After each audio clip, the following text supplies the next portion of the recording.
ನಮಸ್ಕಾರ ವೀಕ್ಷಕರೇ, ರಿಪಬ್ಲಿಕ್ ಡಿಜಿಟಲ್ಗೆ ಸ್ವಾಗತ. ನಾನು ರೂಪಾ ಚಂದ್ರು. ಈಗಾಗಲೇ ನಮಗೆ ಯುದ್ಧದಿಂದ ಎಲ್ಲ ವಸ್ತುಗಳ ಬೆಲೆಯೂ ಕೂಡ ತಿಳಿತಾ ಇದೆ.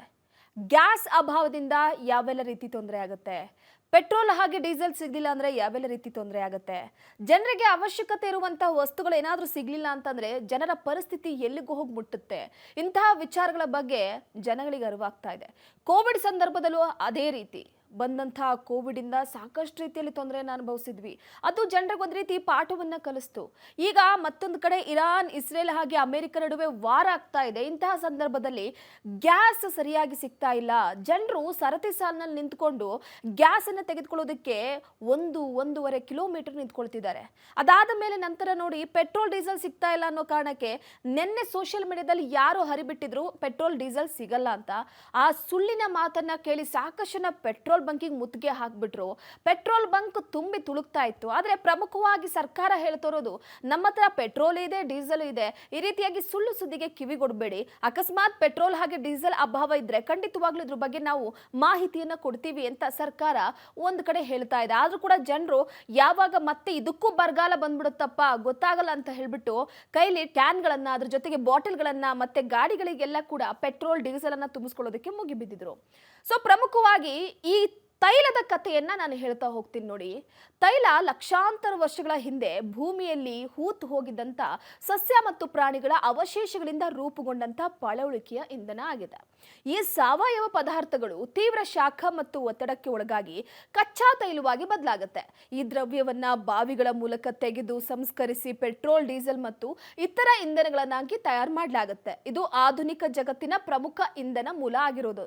ಸೊ ತೈಲದ ಹಿಂದಿನ ಕತೆ ಏನು, ಅದಕ್ಕೂ ಸಂಬಂಧ ಹೇಗಪ್ಪ ಅಂತಂದ್ರೆ ನೋಡಿ, ಒಂದು ಬ್ಯಾರೆಲ್ ತೈಲ ಅಂದ್ರೆ 159 ಲೀಟರ್ಗೆ ಸಮಾನವಾಗಿರುತ್ತೆ. ಬ್ಯಾರೆಲ್ ಬರ್ತಾ ಇದೆಯಪ್ಪ ತೈಲ, ಇದು ಎಷ್ಟು ಲೀಟರ್ ಇರುತ್ತೆ ಅನ್ನುವಂಥದ್ದು ಒಂದಷ್ಟು ಜನ ಕುತೂಹಲ ಇರುತ್ತೆ. ಅದು 159 ಲೀಟರ್ಗಳಿಗೆ ಸಮಾನವಾಗಿರುತ್ತೆ.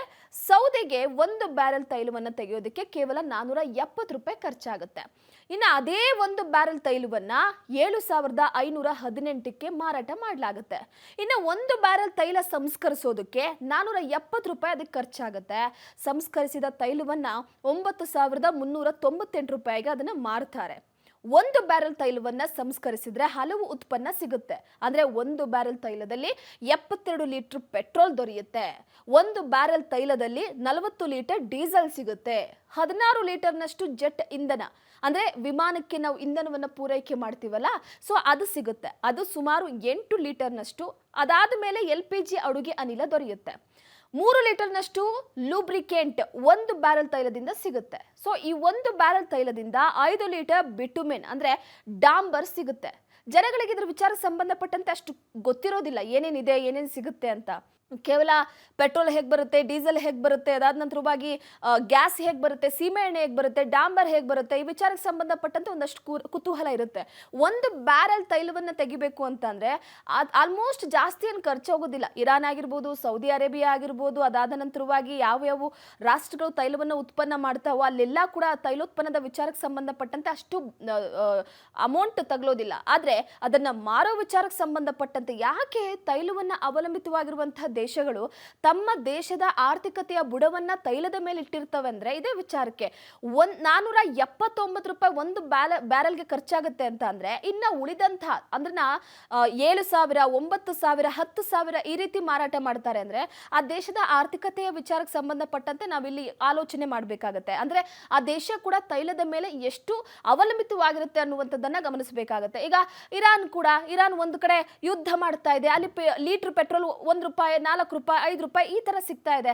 ಅದೇ ನಮ್ಮ ಭಾರತ ದೇಶದಲ್ಲಿ 1 ಲೀಟರ್ ಪೆಟ್ರೋಲ್ 102 ರೂಪಾಯಿ, 103 ರೂಪಾಯಿ ಈ ರೀತಿ. ಆದ್ರೆ ಈಗ ಇದ್ದಕ್ಕಿದ್ದ ಹಾಗೆ ಪೆಟ್ರೋಲ್ ಡೀಸೆಲ್ ದರವನ್ನ ನಯಾರ ಪೆಟ್ರೋಲ್ ಬಂಕ್ ಅಲ್ಲಿ 5 ರೂಪಾಯಿ ಜಾಸ್ತಿ ಮಾಡಿದ್ದಾರೆ ಪೆಟ್ರೋಲ್ಗೆ, ಡೀಸೆಲ್ಗೆ 3 ರೂಪಾಯಿ ಜಾಸ್ತಿ ಮಾಡಿದ್ದಾರೆ. ಸೊ ಹಾಗಾಗಿ ಜನರಿಗೆ ಈ ಕಚ್ಚಾ ತೈಲದ ವಿಚಾರವಾಗಿ ಅದರ ಜೊತೆಗೆ ಹೇಗೆ ತಯಾರು ಮಾಡ್ತಾರೆ, ಒಂದು ಬ್ಯಾರೆಲ್ಗೆ ಎಷ್ಟಾಗ್ಬೋದು ಅನ್ನುವ ವಿಚಾರಕ್ಕೆ ಸಂಬಂಧಪಟ್ಟಂತೆ ಒಂದಷ್ಟು ಕುತೂಹಲ ಇರುತ್ತೆ.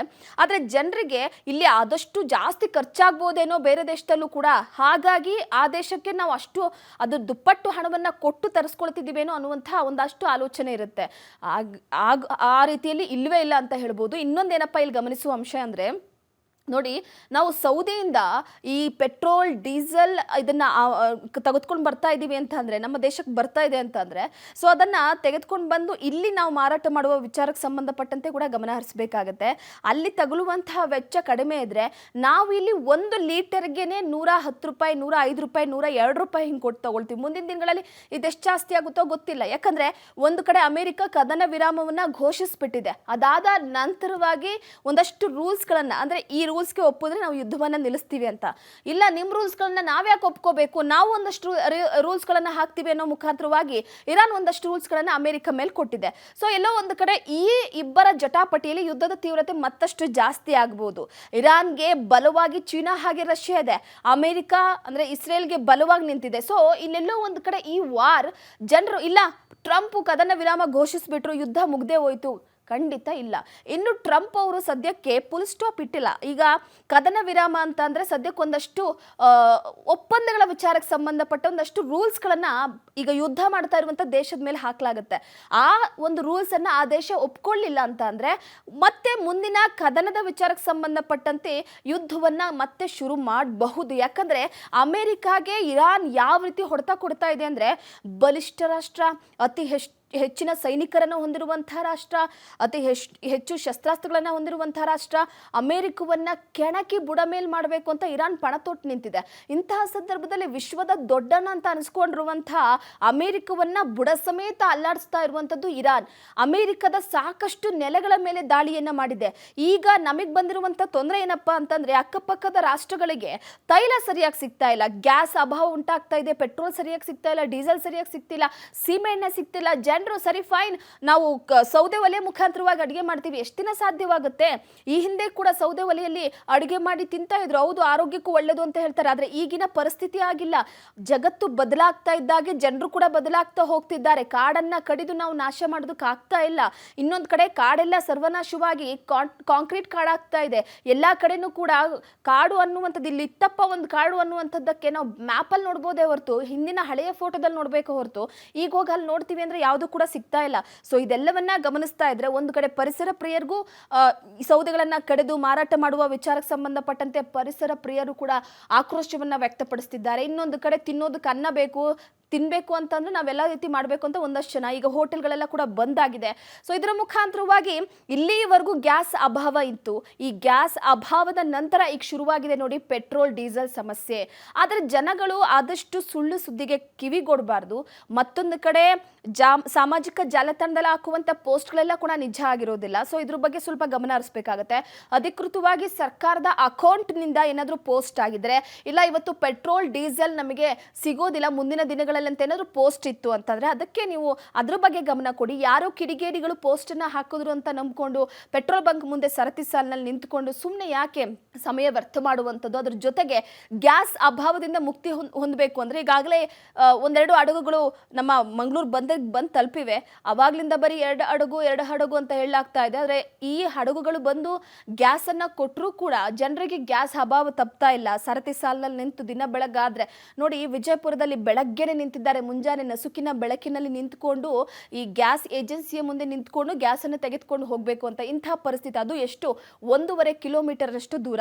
ಸೊ ಇಲ್ಲಿವರೆಗೂ ಕೂಡ ತೈಲದ ಕತೆ ಹೇಗಿತ್ತಪ್ಪ ಅಂತಂದ್ರೆ, 1 ಬ್ಯಾರೆಲ್ ತೈಲವನ್ನ ಯಾವ ರೀತಿ ಉತ್ಪಾದನೆ ಮಾಡ್ತಾರೆ, ಅದಕ್ಕೆ ಎಷ್ಟು ಹಣ ವೆಚ್ಚವಾಗುತ್ತೆ, ಅದನ್ನ ಮಾರುವಂತಹ ವೆಚ್ಚ ಎಷ್ಟಿರುತ್ತೆ, ಈ ವಿಚಾರಕ್ಕೆ ಸಂಬಂಧಪಟ್ಟಂತೆ ಒಂದಷ್ಟು ಮಾಹಿತಿನ ಹಂಚಿಕೊಳ್ಳುವಂತ ಸಮಯ ನಂದಾಗಿತ್ತು. ನೋಡ್ತಾ ಇರಿ ರಿಪಬ್ಲಿಕ್ ಕನ್ನಡ, ಇದು ನಿಮ್ಮ ಧ್ವನಿ.